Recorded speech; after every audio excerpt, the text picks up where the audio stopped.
Shortly after turning 15, Sage, the young son of Duke Aratic, is expelled and disinherited. The new heir is Monglok, Sage's arrogant older half-brother. Sage worked hard as the heir apparent to the dukedom, but after his mother passed away and his father remarried, his position within the family changed drastically. His stepmother was insistent on making Monglok the heir, so she frequently struck and abused Sage. Sage's father turned a blind eye to the abuse. Things came to a head during the blessing ceremony when Sage turned 13.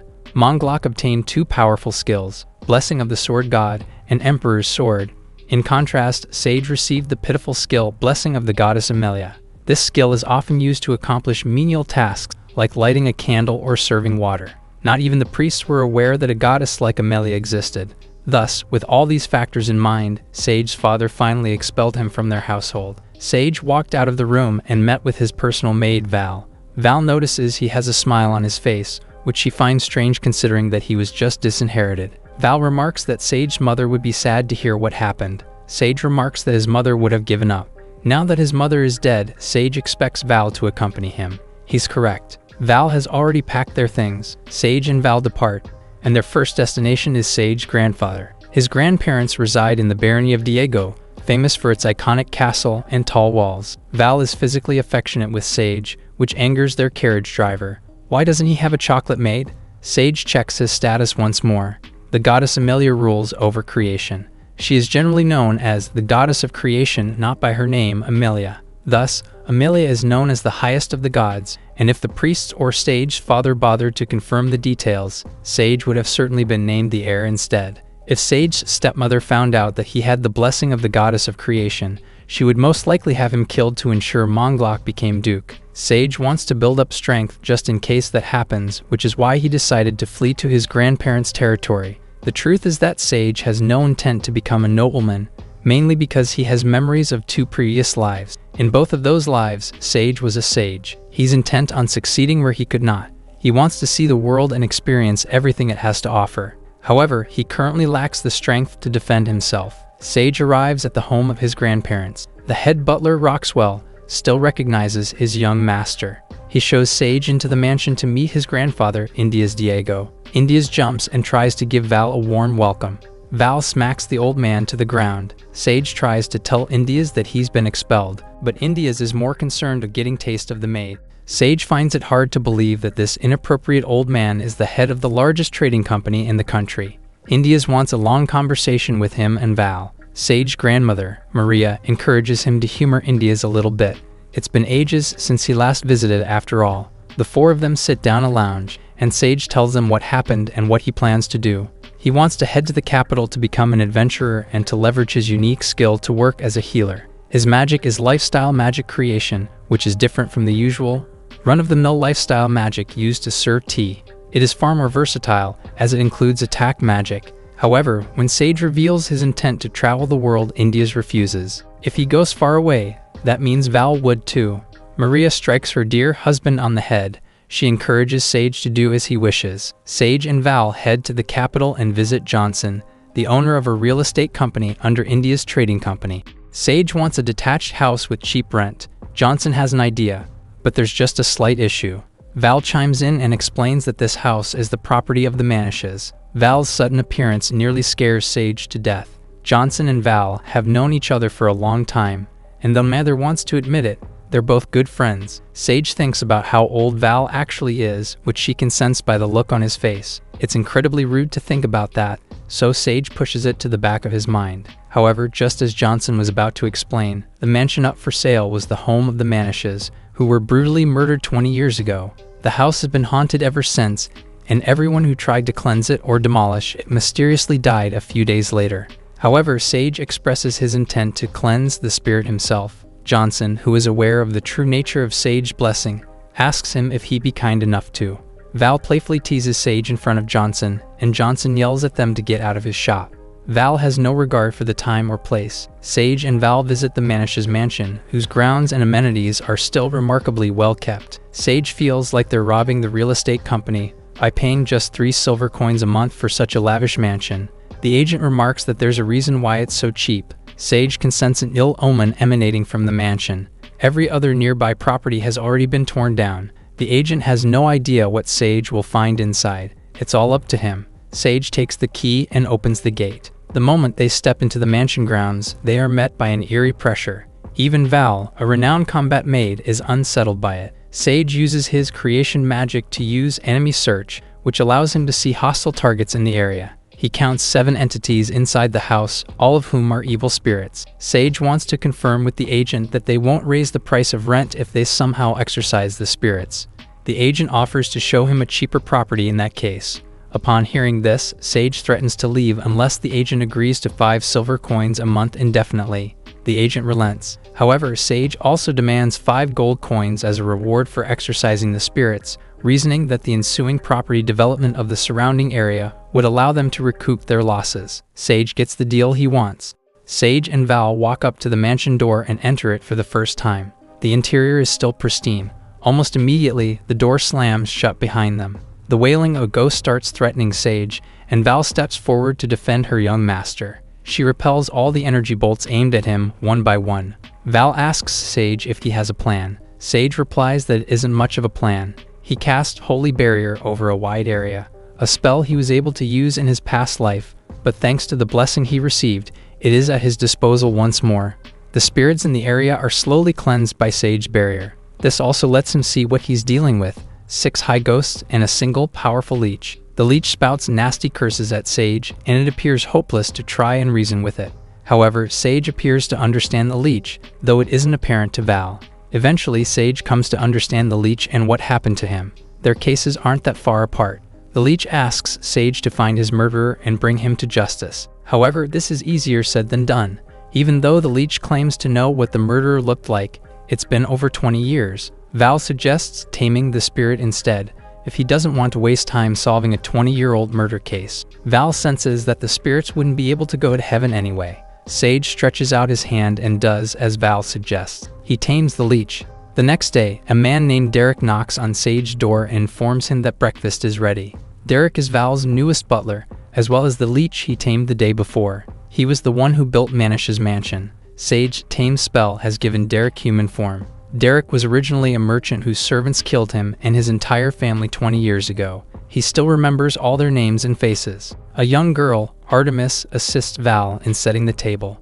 Artemis is Derek's daughter, and she was also given a second chance at life thanks to Sage's tame spell. He only intended to bring Derek back to life, but he decided to also bring Artemis along. Both Derek and his daughter are now able to move freely, and the curse was lifted from the house. Sandor, the real estate agent, also began buying up the adjacent lots, as other business owners don't know that the ghosts are already gone. Sage has also thrown away his old noble name. He is no longer Sage. From now on, he is simply Sai. With new friends and a new base of operations, Sai begins his next step: to open a clinic. Sai opens a clinic, but Val is bored out of her mind. Sai visits Johnson and complains that the Adventurers Guild made it difficult for him to register. Johnson asks him if he only came here to gossip. Sai shakes his head. He's here about money. Sai produces a small cube that contains the body of a real red dragon. He asks Johnson to sell it. Johnson calculates the fees and service costs, and Sai might walk away with 900 large gold coins. Sai is willing to take a lower cut if Johnson is willing to sell 6 more of the red dragons for him. The day before, Sai visited the Balda volcano, which is a well-known breeding ground for red dragons. Red dragons are considered to be the most powerful variant of dragon, and not many dare face them in battle. Sai dares. Sai runs around in circles to avoid getting hit by the red dragon. After finding his footing, he summons a horde of liches to attack him.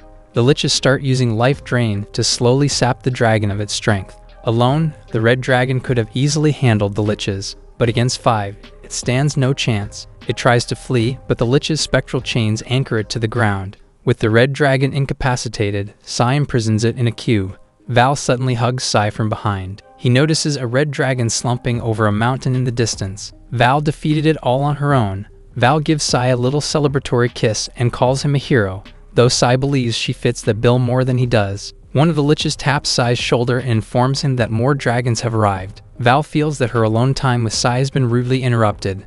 Nothing can save those red dragons now. Back in the present, Sai returns home after selling 7 red dragons for a hefty profit. However, in contrast, his clinic isn't doing too well. Sai wants to make his clinic more well-known, but how? Val is bored and not invested in this clinic idea at all, so she'd rather flirt around with Sai all day. Sai looks at Val's uniform, and for once, he's on board with the idea. However, a patient enters their clinic, putting an end to that idea. The man asks if the cheap prices they're advertising outside are true. Val takes a seat and lists out their prices, which vary based on what class of citizen an individual is. The man is a third-class citizen, which entitles him to a treatment cost of 2 small silver coins. The man takes a seat and undoes his bandages. His arms and legs are riddled with necrosis. The man explains that he was bitten by a fang viper, a monster known for its corrosive poison. If left untreated, he could die. Sai tells him to sit tight. He'll figure out what's wrong with him in a jiffy. Sai uses his analysis spell, which identifies 12 significantly damaged areas. Sai begins by detoxifying the area and cleansing the superficial wounds. Afterwards, he regenerates the severely damaged flesh. In a matter of seconds, the man was fully healed. Sai instructs him to never fight recklessly again. The man promises to return if something like this happens to him again. The man belatedly introduces himself as Dawson. He promises to remember Sai's name for as long as he lives. However, Dawson ends up being their only customer for the day. The next day, Sai meets Vale, one of Johnson's employees. After exchanging muffins and pleasantries, Sai enters Johnson's shop. Vale is in the process of negotiating a higher price for Sai's red dragons. One of them will be sold to the Duke of Delaria, a big shot so big that even Sai knows him. The final sale price for the red dragon will be 2,000 large gold coins. The price has gone up due to an increase in demand. As an added treat, Johnson reveals that the Adventurers Guild is demanding the name of the supplier of the red dragon. Sai doesn't mind allowing his name to be known. Sai returns home, only to find his mansion clinic absolutely swamped with people. Val has been dealing with all of them herself. Sai quickly settles in to assist her. One of his patients is surprised that Sai managed to get rid of all the ghosts. Not only is he a doctor, but he's apparently a ghostbuster too. Sai wonders why they have so many patients all of a sudden, and Val has a feeling that Dawson had something to do with this. Val calls for the next patient to come in.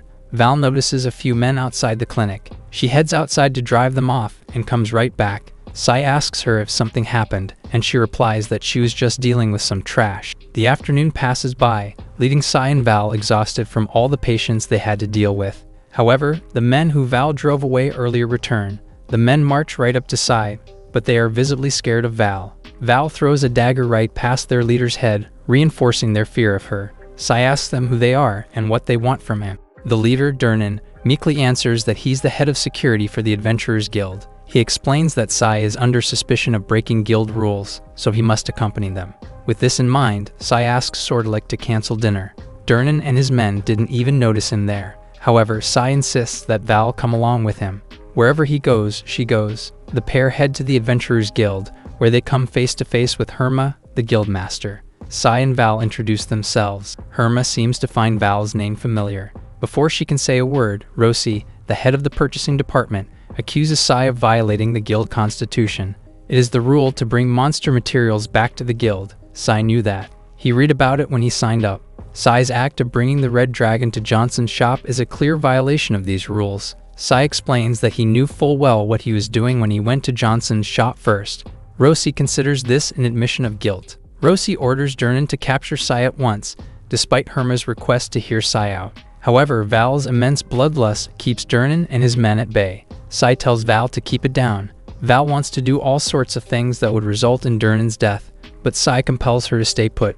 Sai explains that he doesn't believe that he broke any rules when he sold his dragon at Johnson's shop. Herma asks him to explain. Sai replies that he has read the guild rules. Before he went to Johnson's shop, he first tried to take on a quest to obtain red dragons, but he was refused. Rosie accuses him of lying. Herma gets Rosie to calm down. She wants to confirm if Sai is telling the truth. He didn't get her name, but he reports that she was a curly blonde-haired girl. Rosie requests that Armida be brought to them. Sai wonders if this matter will be resolved. Durnan returns with Armida, whom he found hiding in the warehouse. Sai confirms that this is the same receptionist who denied him the red dragon quest. Armida denies ever refusing Sai the quest, but Herma doubts her.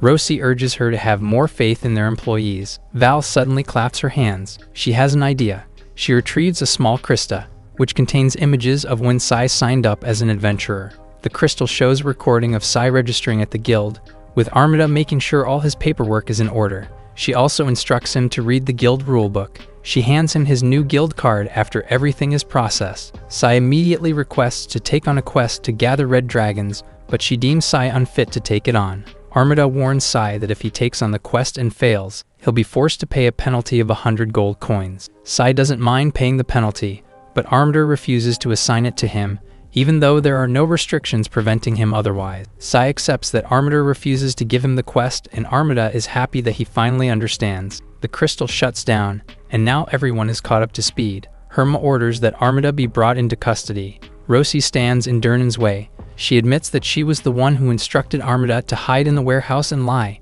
but she insists that her judgment was correct. All she did was prevent a novice from taking on a difficult quest. Rosie blames the nobleman who posted such a difficult request to begin with. Herma apologizes to Sai for all the confusion.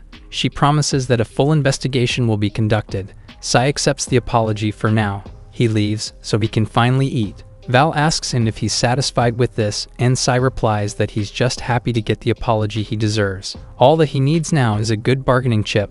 3 days later, Sai and Val return. Herma details the punishments she doled out. Rosie and Armida will be on probation, while Durnan, Herma, and the other receptionists who kept quiet will receive pay cuts. On top of all this, Herma offers 100 gold coins for Sai's troubles. This is an exceptional amount even by Sai's standards. It just shows how willing Herma is to maintain her guild's reputation. However, Sai offers an alternative form of compensation, one that would reduce the staff's punishments as well. Sai doesn't want the gold. Instead, he wants information. He asks her if she's familiar with Manish's mansion. Herma is aware, and she's also aware that Sai had a hand in cleansing it. Sai is hoping to find some leads related to the case, but Herma explains that she only came to the capital after the incident occurred. Several arrests have already been made, though nothing conclusive has happened since. Stolen items from the mansion never surfaced either. Sai asks her to think carefully. Why were only the Manishes found dead? He wants to know where the servants are, and he'll be the one to ask what happened. Though the task is difficult, Herma promises to see what she can do. As they leave, Herma warns him that the king may contact him soon. News that he defeated the Red Dragon is already spreading throughout the kingdom. She advises him to contact her if he ever does. She promises protection from whatever schemes the king has cooked up. Sai has achieved his goal of finding some new leads. Herma watches them leave from her window. She remembers Val from somewhere else. As their village is attacked, Herma's mother encourages her to live on. Elves have long been the custodians of the forest. However, they looked down upon the Dark Elves, and eventually war between them broke out. The elves had the upper hand at first, but a dark elf with dark hair and eyes became queen, and the dark elves eventually drove the elves into a corner. Herma was so frightened by this figure that she could do nothing but tremble in her mother's embrace. However, she never forgot that dark elf's name, Val the Calamity. The elves were eventually wiped out, leaving Herma as the only survivor. Herma wonders why Val is here, and if it is her destiny to meet her in battle. Herma considers quitting her job outright. She doesn't want to die so young. She's still 230 years old. Meanwhile, Duke Aratic is furious that Duke Delaria has handed over a red dragon to the king. He demands an answer from Vinis, the head of Aratic's branch family. Vinis replies that he is at fault for being unable to procure a red dragon for the guild, but it seems that Aratic isn't even aware of who killed the dragon. He reveals that the person who killed 7 dragons was Sai, whom Aratic banished without permission. Vinis asks Aratic if he's even aware of the state of the finances of Aratic itself. In the Kingdom of Ordret, there are 2 types of nobility: feudal nobility, or those who own lands, and aristocratic nobility, or those who don't. The Duchy of Aratic is the most financially powerful of the 6 aristocratic families, which means most of their funds are sourced from the government. Aratic's primary financier is the powerful Baradigo Company, headed by Baron Indias. Now that Sai has been banished, they can no longer expect any financial support from them. The look on Aratic's face says it all. He didn't account for this. This is a far bigger problem than some red dragon. Vinis asks Aratic if he has any emergency funds to use, as he will have to bring this matter up with the family council. Aratic accuses Vinis of threatening him. Vinis replies that these are not threats. In fact, Sai's right as an heir to the family should have been something discussed with all members of the branch families. Banishing Sai was bad enough, but the fact that he sold the red dragons to Duke Delaria, the Aratic's sworn enemies, is even worse. Vinis hopes that Monglok can defeat a red dragon on his own, and he hopes that Aratic comes up with a plan. Vinis storms off. He mutters that he should have made Sai the head of the family from the beginning. Meanwhile, Sai and Val enjoy a relaxing picnic together. Val asks him what the herbs he gathered are for, and he replies that he wants to improve his current washing soap. He explains that the herbs are called Rockeye, which are known for moisturizing both hair and skin. Val is amazed by this, and she wants to plant a bunch of them in the mansion right away. Thus, Sai and Val spent most of the afternoon planting Rockeye all over the property. After watering and fertilizing the ground, Sai adds a little bit of magic to improve the plant's growth. Sai hopes that the plants grow well. Later that afternoon, Artemis drops by their room to serve some tea. Sai remarks that Artemis' smile melts away any fatigue he has. Val reminds him that Artemis is a child. She's afraid that Sai is going down the wrong path. Artemis asks them what they're making, and Val tells her that it's a surprise for when they take a bath. However, Val wonders if spirits can even take baths. Later that evening, Val bursts into Sai's room to report that her hair and skin are practically glowing thanks to the Rockeye soap. Sai, understandably, looks away. Artemis is left all alone, playing with her rubber duck. The next day, Val flaunts her shiny, glistening hair. Even her patients take notice. When she asks Val the secret to her flawless skin, Val reveals that she's using a new type of soap, and she offers to give her a sample. Sai overhears all this. He doesn't remember making any samples. His confusion grows as Val continues to give out more and more samples. He decides not to think about this for now and to focus on treatment. His patient this time is a man with dark hair and eyes. There's a large scar over his left eye, and it seems that it is several years old. Sai asks the man how he lost his eye. The man refuses, but Sai won't treat him unless he says what happened. The man takes his money back and leaves. However, Sai has a feeling that the man will be back sooner or later. Val comes crying to Sai after running out of soap. Sai blames her for giving it all away. Val defends her decision to share them with her fellow girls. All women deserve better hair and skin. She argues that they should start selling the Rockeye herbs they've been cultivating. Sai is unfortunately too busy to make soap, so Val suggests that they hire some people. Suddenly, some of Sai's implements begin to glow, until finally, a crystal forms inside one of his vials. This confirms some long-standing suspicions Sai had about his powers. Before he can do anything else, Derek knocks on his door and informs him that some messengers from the royal palace are here. The messenger takes his seat opposite Sai. He's here because Sai recently defeated some red dragons, some of which were presented to the king. The messenger explains that the king wishes to honor this glorious achievement by rewarding Sai with the medal of the Great Flame Jewel and a cash prize of 1,000 gold coins. Of all the medals of honor, the Great Flame Jewel is the second most prestigious one. He didn't think he'd get a medal for all this. It seems defeating 7 red dragons was a bigger deal than he thought. Sai accepts the king's invitation. Sai intends to use this medal as a tool to further his own goals. Sai's business is not yet done. Derek tells him something else that needs his attention. Artemis holds a bloody bowl and fork. Sai goes to where Artemis is and discovers that she's been torturing a few assassins she found skulking around the property. Artemis explains that their leader won't talk, even when subjected to torture. Sai tells Artemis that she can go. He'll deal with this himself. Sai asks the man if Eretic sent him, but as expected, the man remains quiet. Sai expected this would happen.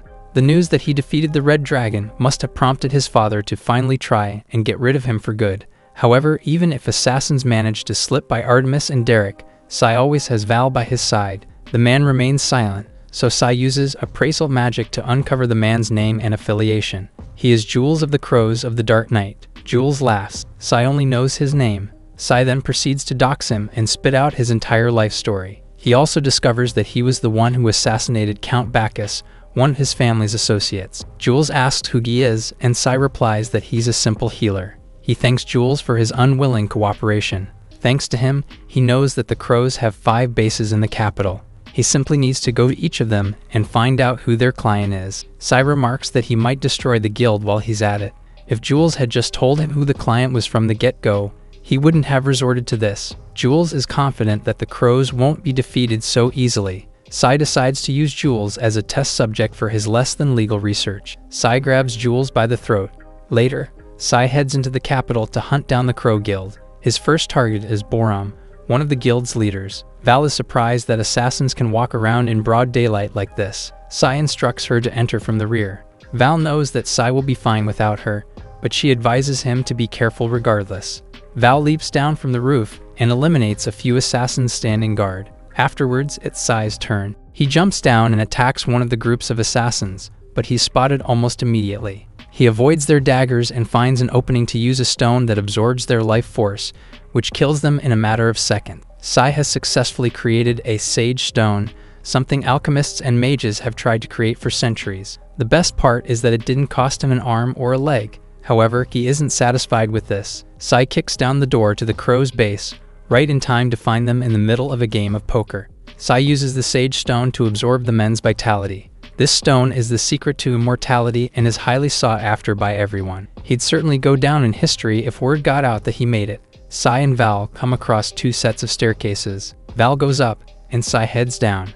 Almost immediately, a knife jumps out of the darkness. Sai only manages to defend himself with his own sword. After a brief exchange, the man jumps back. Sai remarks that he's their guild's target, but the man doesn't know who he is. However, based on the man's stance, Sai can tell that he was once a royal knight. He doesn't deny it either. Sai and the assassin exchange several blows, and they seem evenly matched. Unfortunately, only one of them has a legendary artifact. Sai uses the Sage Stone to absorb the assassin's life force, killing him in mere moments. Sai slaughters his way through the crow's base until he reaches the boss's room. Boram confirms that it is. Boram's bodyguard attacks Sai, but Sai traps him in a holy barrier. Boram never imagined his highly feared and decorated guild would fall into the hands of a mere child. Boram taps a pressure plate with his foot, which activates a trap door beneath Sai. Unfortunately, Sai can fly, something that simple won't work. Boram tiredly asks Sai if his aim is to kill him, the boss. However, Sai has ascertained that Boram's real name is Jagas. The real Boram is the little girl next to him. Jagas tries to play dumb. Why would a little girl with a slave collar be the boss? Boram tells him that it's fine. She steps forward and tries to reason with Sai. She's willing to give him the information he needs, but she asks him to spare her life. If she dies, the orphans she is raising will be left to die. Sai tells her that it's useless to try to pretend to be nice now. Boram bats her eyelashes and asks Sai to let her go again, but he won't fall for it. Boram realizes that her charm skill isn't working. The jig is up.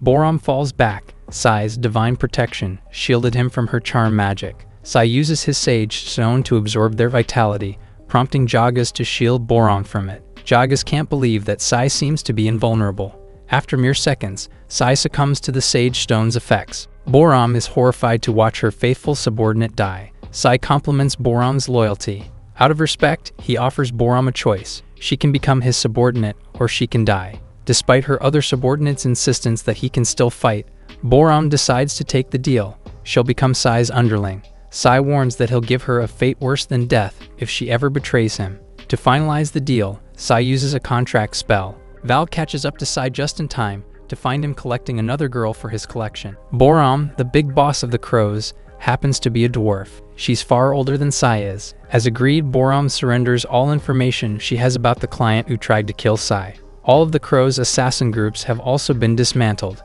Instead, they are now Sai's personal intelligence gathering core. At the same time, all the orphans under Boram's care have been released, but Sai intends to put them to work making soap for him. He'll also give them an education, so it's not slavery. Boram suggests Medius for the job, the same man Sai fought in the hideout. He survived being sucked dry by the Sage Stone. Medius was dismissed from the Royal Knights after arguing with a superior, and not long after, his wife and child died due to an illness. He ended up working for Boram as a result. Despite his scary face and troubled past, Medius loves children. Boram thanks Sai for helping the children. From now on, they're friends. Val, Derek, and Artemis go about their morning duties. It's an unusually chilly morning. Winter has come. The man who sought out Sai's treatment returns. He reluctantly gives his name as Patos. He doesn't know who his father is, and his mother is probably out drinking. He lost his eye after the son of an aristocrat popped it out. Sai examines Patos' injuries, and fortunately, he finds that they can be cured. He asks what Patos hopes to do after being healed, and he expresses his desire to become an adventurer. He asks Patos if he'd like to work under him instead. It'd be impossible for Patos to fight with a farmer's skill. Patos grabs Sai by his collar and accuses him of trying to take advantage of him. Sai orders him to let go. He bluntly tells him that it's impossible for him to become an adventurer. His skills aren't enough to fight demons. As a doctor, Sai doesn't want his patients to die meaningless deaths. Patos reluctantly agrees to work for Sai, but on one condition. He really wants to punch the kid who took out his eye. Sai would rather that Patos forget about all this, but that's only because his eye wasn't gouged out. Sai agrees to help Patos find the person who wronged him. However, as Patos describes the nobleman's son who attacked him, Sai realizes that his brother, Monglok, attacked him. Sai admits that the same person who attacked Patos also caused him some grievances. Sai agrees to help, but reminds Patos of his promise to work for him. However, Sai knows that this will be easier said than done. It isn't a simple thing to attack a nobleman's son and get away with it. Patos starts working as Sai's chief farmer, thanks to his extremely high farm skills and the blessing of the fertility god. Derek strikes Patos and reminds him to speak politely. Derek warns Patos that his training will be harsh. Sai watches from his study. Whoever Val and Derek train is bound to be an excellent servant. Sai wishes that Patos will do his best. Suddenly, a sharply dressed man enters the clinic. He requests that Sai do a house visit for his client. Val can't shake the feeling that there's something off about this man. Sai asks where the location of the house is, even though they don't traditionally do house visits. The man explains that the house is on the outskirts of the capital. He begs them not to divulge what he's about to tell them. The patient is Rosalia, the daughter of Count Zoldor. Sai and Val travel by carriage to the mansion. Zoldor is one of the most prominent military families in the entire kingdom. Rosalia is in a precarious situation. Sai is their last hope. Sai and Val enter Rosalia's bedchambers, where two maids are keeping a close eye on her. Sai is horrified by what he sees. Rosalia's skin is grainy and gray. She doesn't have long left to live. Rosalia's butler explains that it's been 4 days since her symptoms started. Sai doesn't have much time left to waste. He begins at once. Sai abandons being proper. Time is of the essence. He throws open Rosalia's blanket and starts analyzing the disease plaguing her. He discovers that she is suffering from magic deficiency, which means her mana is being slowly drained by some outside force. Sai needs to identify the source. He asks the attendants if anything unusual happened to Rosalia prior to contracting this disease. The only event of note was that she attended a tea party hosted by Earl Tucker. Sai reveals that her disease is due to a poison, most likely from the tea party. The maids exchange looks. This matter will be investigated at once. Sai declares that he will begin treatment at once. If he simply removes the poison, her body should naturally return to its normal state. Sai applies 2 spells, Cure and Regeneration. However, Sai is given a nasty shock. Healing Rosalia will take far more mana than he thought. He already feels exhausted just by using these 2 simple spells. Eventually, Sai's treatment is complete. The young girl wakes up from what must have been the longest nap of her life. Sai strongly suggests that Rosalia rest for a few more days to allow her stamina and mana to recover. Rosalia's servant can't thank Sai enough. Rosalia's parents will be overjoyed when they hear of this. Sai and Val return to the clinic, and Val treats Sai's exhaustion with a little lap pillow. However, Sai still wonders about the poison that caused Rosalia's illness. He's never heard of a poison that could cause mana deficiency before. A few days later, Dawson heads to the local pub after a long day of work. He sees someone collapse on the road, and he rushes to help him up. However, when he removes the man's hood, he finds a shriveled old man. Meanwhile, Sai oversees Patos' training. His re-education is progressing nicely, far more than what he initially expected. However, his swordsmanship is still a little rough around the edges. Sai feels justified in keeping him from becoming an adventurer. He would have surely died without his guidance. Sai instructs Patos to keep his stance strong.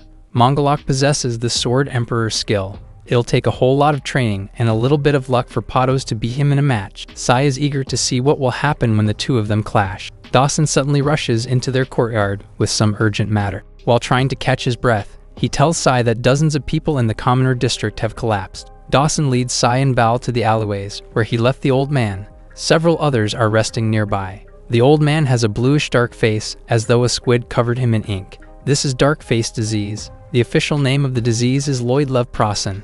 It's an old, contagious disease that causes the face to turn a dark blue color. Val tells Dawson to stay away for now. Since he touched the old man with his bare hands, it is highly likely that he contracted the disease. It takes 5 days for the symptoms to become apparent. It is also a difficult disease to cure. It has an 80% mortality rate. Simply having the symptoms is already a death sentence. Dawson falls to his knees. He doesn't want to die yet. Sai does the math in his head. Without knowing when the outbreak started, it is likely that the victims in the capital will be in the tens of thousands. The spread has already begun. They must isolate the Commoner district at once, but Val is concerned that the area won't have enough food to support the people living here. Sai insists on quarantining the area at once. This is for the good of the city and to curb the spread of disease. He instructs Dawson to gather everyone with dark face disease in one area. He's going to cure them. Dawson promises to move until his body falls from the disease. Sai instructs Val to inform the Adventurers Guild at once. He summons his liches and instructs them to contact Derek for a carriage. He's going to bring them straight to his clinic. Dawson assists in bringing those afflicted with the disease to Sai's clinic. Sai goes to each patient and uses detox to cleanse them of their symptoms. Sai never thought he'd encounter this dreaded disease again. What makes it so terrifying is that reinfection is easy. Prevention is by far the best cure for this disease. Val commends Sai for working so hard and suggests that they take a little break. Herma drops by after Sai contacts her. After drinking a cup of tea like a shot glass, she reports that the commoners area has been successfully quarantined. However, there are already those who have died from the disease and famine. This is Herma's first time encountering this horrible disease. However, despite their best efforts, the disease began to spread. The nobles left the city in a panic, unaware that they would end up causing it to spread even further. Not long after, the kingdom of Ordrit closed its borders with its neighbors. Information on how to combat the disease has already been disseminated throughout the country. All they can do now is pray. Val is frustrated that the priests in charge of healing people are ineffective. Reinfection occurs frequently. They can't do much. Their magic is naturally incompatible with this type of disease. The problem is exacerbated by the nobles hogging most of the priest's time, as it is mostly their servants who are infected. And since the cost of treatment is high, there is little that commoners can do. Sai decides to involve himself in the aristocratic district once the local cases have died down. 1 week later, Rosie gives Sai a permission pass to exit the city. She warns him not to come back with the disease. Rosalia's butler comes forward and picks Sai up. His masters have already told their friends all about Sai. Sai readies himself to enter the aristocratic district. Finally, 3 months later, the disease running rampant around the capital is eliminated. Sai meets Herma to discuss the recent dark-face disease. It was thought to be an incurable disease, so it is a blessing that Sai knew how to deal with it. Sai can hardly say that he dealt with this in his past life. He also went around the country treating people for this disease. However, that was years before a proper treatment was found. Herma advises Sai to stay away from the temple for now. Because of him, their authority as the sole treatment method has been challenged. Furthermore, they'd made little progress in finding out what caused this outbreak. It is unlikely that a rival country would risk the disease spreading within their borders. There's only one other option. Sai returns to his mansion, where Medius, Patos, and Val give him a warm welcome. Val asks him if he'd like a dinner, a bath, or both. That's a classic. Sai would like dinner first. Val angrily says that she's supposed to want her first. Sai joins the others and the several orphans under his care for a meal. Medius reminds them all to mind their manners. Sai asks Patos how the medicinal herbs are growing. Patos replies that they're growing quite well. They'll be able to harvest it soon.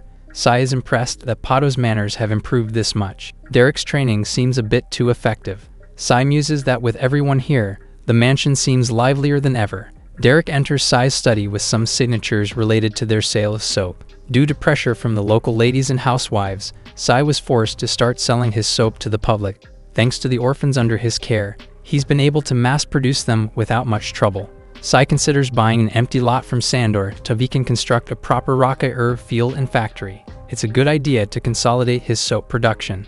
Sai, Val, and Patos head to the city, but they notice that Vale's shop is already full. Patos casually remarks that there are a lot of people, and Val reminds him to watch his language. Sai decides to enter the shop from the side. His soap sells like hotcakes, thanks to rumors that soap curbs the spread of disease. His clinic could no longer take the load of customers, so Sai outsourced it to Vale.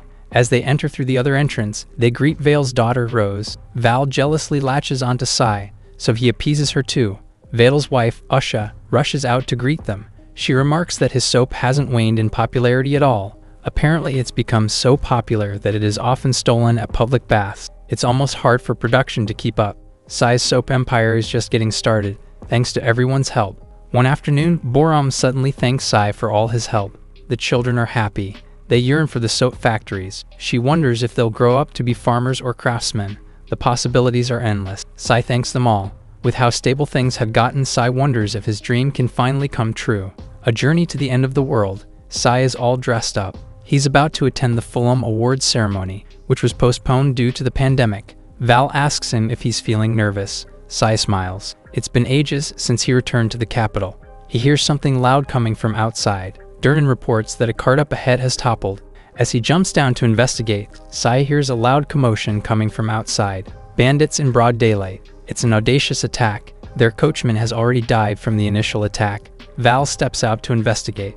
Sai wants to come too, but she tells him he doesn't need to bother. Val jumps out and growls, saying that she'll kill anyone in her way.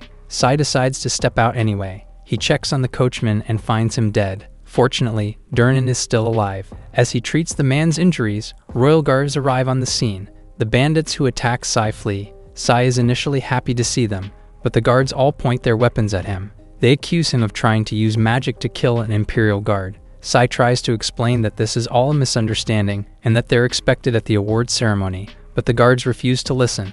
Val tries to intervene, but Sai instructs her to stand down. If they resist, they'll be enemies of the state. Sai can also tell that the real target of the soldiers is him. All this was an elaborate plot. Sai is thrown into a cell and bound with chains. 4 days have passed since the incident occurred. He hasn't received any food or water. The only thing keeping him alive is his magic. The fact that he, a publicly known figure, was thrown into a cell means that he's made a powerful enemy. Val finally arrives to come and fetch him. She's happy to see that he's still relatively okay. She reveals that the Holy Temple was the one who orchestrated the attack and his arrest. The jealous archbishop pulled a lot of strings to get him imprisoned. They likely still resent Sai for his hand in curbing the dark-faced disease. Fortunately, the king has already cleared his name, but the mastermind, the archbishop, has also walked free. Sai isn't surprised. The temple boasts considerable influence. The king likely didn't have a choice. Sai sees the first sunlight in days. Herma and the other guild members are already putting those responsible for the attack in chains. Herma apologizes for the late rescue. Durnan also apologizes for his failure to protect him, and he's grateful that Sai healed his wounds while he was at it. Durnan reassures him that the men who captured him will be severely punished, but with this unforeseen side trip out of the way, they can properly go to the capital. The twice-postponed ceremony will finally happen for real. Sai boards the carriage, and Herma wishes them a safe journey. 2 days later, in the royal capital, Sai returns to the royal palace as a hero. The kingdom's second princess, Lucia, is happy to see him again. It's been ages since their last meeting. Even though Sai was exiled from his house, he and Lucia have kept in touch through letters. Sai and Lucia exchange small talk regarding the former's current living conditions and daily life. However, he can tell that Lucia needs something. Lucia admits that she has a request for him. She asks him if he'd be kind enough to treat her mother. The archbishop has made several visits already, but her illness hasn't gone away at all. The mere mention of the archbishop's name tells Sai why it was hard for Lucia to say that. It also explains why he was hindered from arriving here on time. The Holy Temple would have lost face if Sai had healed her first. Lucia has heard that his magic works differently, and she hopes that it'll work on her mother. Sai says he'll need permission from the king, but Lucia has already obtained a letter of consent. One of her attendants produces a written pledge. Sai is satisfied with its authenticity, so he's happy to begin treatment at once. Lucia happily takes his hand and leads him to her mother's room in the palace. Lucia brings Sai to her mother's room. After knocking on the door, a voice allows them to enter. The king welcomes Sai into his home. It's been a while since they last met. The king has heard all about Sai's actions lately. He contributed a lot to eradicating the dark-faced disease. Lucia wants the small talk to be saved for later. Her mother needs treatment. Sai hurries to Queen Joseline's bedside. Sai realizes that she's suffering from the same disease as Rosalia. He accurately states that she became bedridden 4 days ago. He explains that the disease is magic deficiency and that he recently treated another patient with the same symptoms. He has his suspicions about the cause. He analyzes the disease, and just as he expected, the cause is poison. The king is horrified to find out that his beloved has been poisoned. Sai treats the queen immediately with a combination of detox, cure, and finally, regeneration. However, the physical and magical costs take a toll on Sai's body. Nevertheless, he completes his treatment. Joceline slowly opens her eyes. Lucia runs to her mother's side and gives her a warm embrace. Joceline wasn't even aware she was sick. The king asks to speak to Sai in private. While he's grateful for his help and will reward him handsomely, there is something he needs to know. They discuss this strange poison that has affected both Joceline and Rosalia, the daughter of the Count Zoldor. Sai knows very little about the poison, aside from the fact that Rosalia likely contracted it at Earl Tucker's tea party. The king thinks long and hard about this. He reports that Zoldor informed him that a certain organization has been distributing this poison to nobles. The fact that Sai was imprisoned a few days ago tells the king that someone really didn't want Sai to meet the queen. 2 days later, Sai meets his grandfather, Indias, in one of the palace hallways. Indias has heard all about Sai's exploits lately. He killed dragons and killed diseases. Indias is tired after traveling all this way. He asks if Val is around. Sai tells him that if he's so tired, he should go to a hot spring with his wife. Indias mentions that Erratic won't be attending. Sai expected as much. There's no way his immediate family would recognize his achievement. India smirks. Sai has personally treated the royal family, which means he's earned a powerful ally. He remarks that the king has no intention of remaining strong allies with the temple any longer. That problem is for another day. India's walks away. Though he's a dirty old man, Sai strongly respects him for creating the largest trading company in the kingdom. He's not ashamed to be his grandson at all. Sai enters the royal hall, and his arrival is announced to the hundreds of guests in attendance. He will be awarded the Fulham Medal for his recent achievement. Sai senses someone using a skill. He notices the Prime Minister using judgment to look at him. Sai decides not to mind it for now. The end is within sight. The king suddenly breaks his routine. He declares that Sai's achievement is not just the subjugation of the red dragons. He also eradicated the dark face disease in addition to treating his queen. He bestows Sai with the title of Singi, a first in the nation's history. Singi means doctor with 1,000 hands, a fitting title for someone who seems to be everywhere at once. This means that Sai will be the first doctor the royal family goes to for treatment, a great change from their dependence on the temple. India's gets the crowd going, clapping first, and eventually, a small, slightly reluctant applause fills the room. Sai bows to the king. The king will be counting on him from now on.